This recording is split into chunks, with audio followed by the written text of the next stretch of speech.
نعمل كل اللي بنتمناه.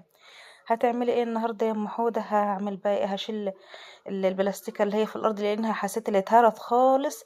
مفرش بلاستيك كده بحس ايه بشيء بحطه من وقت للتاني يشد الرطوبه من الارض عشان احنا قعدتنا كلها بتبقى في الصاله في الارض كده. فلو ما تقلتش في الارض اي فرش وكده بحس ان احنا بنشفط برضو واحنا قاعدين والله. فلقيتها بقى البتاع دي اتهلهلت كده واتقطعت.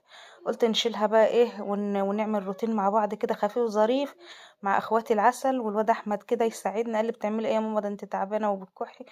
قلت له بس تعالى ايه شد معايا البلاستيكه دي من تحت الكراسي لانها بتبقى صعبه جدا يعني. بس على قد ما احنا عملنا روتين خفيف بس انطحنت. بحبكم في الله وعارفة اللي انتوا بتساعدوني. ربنا يكبر بخاطركم ويخليكم ليا نعمة في حياتي وشمعة قايدة كده جوه بيتي. ربنا يخليكم وبحبكم جدا يا